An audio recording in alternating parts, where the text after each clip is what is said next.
ಕರ್ನಾಟಕ ರಾಜ್ಯದಲ್ಲಿ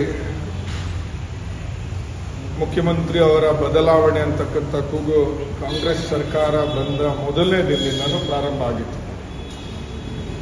2.5 ವರ್ಷ ಆದ ನಂತರ ಅಧಿಕಾರ ಬದಲಾವಣೆ, ಅಧಿಕಾರ ಹಸ್ತಾಂತರ ಅಂತಕ್ಕಂಥದ್ದು ಏನು ಪ್ರಾರಂಭ ಆಗಿತ್ತು, ಅದು ಆಗ್ತಿದ್ದ ಹಾಗೆ ಕಾಂಗ್ರೆಸ್ನವರು ಬಿಂಬಿಸ್ತಾ ಇದ್ದಂಥ ರೀತಿ ನೋಡಿದ್ರೆ ಆಗ್ತಿದ್ದ ಹಾಗೆ ಅನೇಕ ಅಭಿವೃದ್ಧಿಯ ಪರವಾದಂಥ ಯೋಜನೆಗಳನ್ನು ರಾಜ್ಯದಲ್ಲಿ ತರ್ತಕ್ಕಂಥ ಒಂದು ಯೋಜನೆಗಳು ಆಗ್ಬಿಟ್ಟಿದೆ. ಅದೇ ರೀತಿ ಬಹಳಷ್ಟು ಬದಲಾವಣೆಗಳು ಬಂದ್ಬಿಡುತ್ತೆ ಅಂತಕ್ಕಂಥ ಒಂದು ಬಿಂಬಿಸ್ತಕ್ಕಂಥ ಒಂದು ವಿಚಾರ ನಡೀತಾನೆ ಬಂತು. ಆದರೆ ಮಾನ್ಯ ಡಿ ಕೆ ಶಿವಕುಮಾರ್ ಅವರು ಮುಖ್ಯಮಂತ್ರಿಯ ಕುರ್ಚಿ ಅಲಂಕರಿಸಿದ ನಂತರ ನಾಳಿದ್ದಕ್ಕೆ ಏನು 2 ತಿಂಗಳು ಮುಗಿತದೆ, 60 ದಿನ ಆಗತ್ತೆ. ಇಲ್ಲಿ ಯಾವುದೇ ಒಂದು ವಿಚಾರದಲ್ಲಿ ಯಾವುದೇ ಒಂದು ಪ್ರಗತಿ ಆಗದೇ ಇರತಕ್ಕಂಥದ್ದು ಎಲ್ಲರಿಗೂ ರಾಜ್ಯದ ಜನತೆಗೆ ಸ್ಪಷ್ಟವಾಗಿ ಕಾಣ್ತಾ ಇದೆ. ಮೊದಲನೇದು, ಅವರ ಕ್ಯಾಬಿನೆಟ್ ಸಹ ಸಂಪೂರ್ಣಗೊಳಿಸದೇ ಇರತಕ್ಕಂಥದ್ದು. ಬೆಂಗಳೂರನ್ನ ನಾವು ಬಹಳಷ್ಟು ಏನು ಇವರು ಬಂದ ನಂತರನೂ ಅನೇಕ ಸುದ್ದಿಗೋಷ್ಠಿಗಳಲ್ಲಿ ಮಾತಾಡ್ತಕ್ಕಂಥದ್ದು, ನಾವು ಸುರಂಗ ರಸ್ತೆ ಮಾಡ್ತೀರಿ, ಟ್ರಾಫಿಕ್ ಕಡಿಮೆ ಮಾಡ್ತೀರಿ ಅಂತ.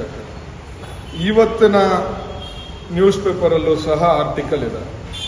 ಏನು ನಮ್ಮ ಬೆಂಗಳೂರಿನ ಪೂರ್ವ ದಿಕ್ಕಿನಲ್ಲಿರ್ತಕ್ಕಂಥ IT ಕ್ಯಾಪಿಟಲ್ ಅಂತ ಇರತಕ್ಕಂಥ ಬೆಂಗಳೂರಿನಲ್ಲಿ 6,42,000ಕ್ಕೂ ಮೇಲ್ಪಟ್ಟು ಜನ ರಿಂಗ್ ರೋಡ್ನಲ್ಲಿ KR ಪುರಮಿಂದ ಕಡೆ ಸರ್ಜಾಪುರ ರೋಡ್ ಕಡೆಗೆ ದಿನನಿತ್ಯ ಪ್ರವಾಸ ಮಾಡ್ತಾರೆ. ಆ ಭಾಗಗಳಲ್ಲಿ ಇರ್ತಕ್ಕಂಥ IT ಕಂಪನಿಗಳಲ್ಲಿ ಅಷ್ಟು ಎಂಪ್ಲಾಯೀಸ್ ಇದ್ದಾರೆ.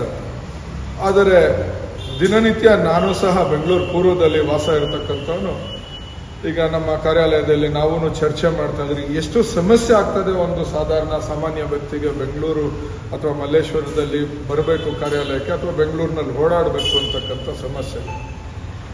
ಯಾವುದೇ ರೀತಿಯಾದಂಥ ಪ್ರಗತಿ ರಾಜ್ಯದಲ್ಲಿ ಕಂಡೇ ಇಲ್ಲ. ಕಾವೇರಿ ನೀರಿನ ವಿಚಾರವಾಗಿ ತಗೊಂಡಾಗ, ಕಾವೇರಿ ನೀರು ಇವತ್ತು ನೀರು ನಮಗೆ ಇಲ್ಲ, ಮಳೆ ಇಲ್ವೇ ಇಲ್ಲ ಅಂಥ ಪರಿಸ್ಥಿತಿಯಲ್ಲಿ ಒಂದಷ್ಟು ತಮಿಳುನಾಡು ಬಿಟ್ಟಿರ್ತಕ್ಕಂಥದ್ದಾಗಲಿ.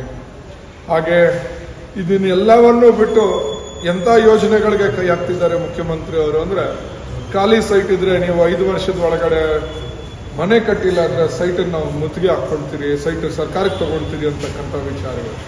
ಅಂದರೆ ಡೈವರ್ಟ್ ಮಾಡೋದಕ್ಕೆ ಸಾಮಾನ್ಯ ಜನರ ಮನಸ್ಥಿತಿನಲ್ಲಿ ಏನು ಅಭಿವೃದ್ಧಿ ಆಗ್ತಿಲ್ಲ ಅನ್ನೋ ಅಂಶವನ್ನು ಜನರಲ್ಲಿ ಬರಬಾರ್ದು, ಅದನ್ನು ಡೈವರ್ಟ್ ಮಾಡಲಿಕ್ಕೆ ಏನು ಬೇಕೋ ಮಾಡ್ತಿದ್ದಾರೆ ವಿನಃ ರಾಜ್ಯದ ಜನತೆಗೆ ಅಥವಾ ಬೆಂಗಳೂರಿನ ಜನತೆಗೆ ಒಂದೇ ಒಂದು ಅಭಿವೃದ್ಧಿಯ ಯೋಜನೆಯನ್ನು 60 ದಿನ ಮುಗಿದ ನಂತರವೂ ಆಗ್ತಿಲ್ಲ. ಇನ್ನು ವರ್ಷದಲ್ಲಿ ಚುನಾವಣೆ ಹತ್ರ ಆಗತ್ತೆ, ಅಲ್ಲಿಗೆ ಮುಗಿದೇ ಹೋಗುತ್ತೆ, ಗೊತ್ತಿಲ್ಲ. ಇವರು ಇನ್ನು ಬೇರೆ ಅಂಶಗಳು ಕೆಲವೊಂದು ನಾವು ಮಾತಾಡ್ಲಿಕ್ಕೆ ಹೋಗಲ್ಲ. ಆದರೆ ಆ ಅಂಶಗಳನ್ನು ನೋಡ್ತಾ ಇದ್ದಾಗ, ಅವ್ರು ಮಾತಾಡ್ತಕ್ಕಂಥ ವಿಚಾರಗಳು ಮತ್ತು ಅವ್ರ ಶೈಲಿ ನೋಡಿದಾಗ ಎಲ್ಲೋ ರಾಜ್ಯದಲ್ಲಿ ಬದಲಾವಣೆ ಬರುತ್ತೆ ಅನ್ನೋದು ಇದು ಕನಸಾಗೆ ಉಳಿತದೆ. ಆ ಕನಸು ನನಸಾಗಬೇಕಾದ್ರೆ ಮುಂದಿನ ದಿನಗಳಲ್ಲಿ ನಮ್ಮ ಭಾಜಪ ಸರ್ಕಾರ ಬಂದಾಗಲೇ ಇದಾಗೋದು ಅಂತಕ್ಕಂಥ ವಿಚಾರ.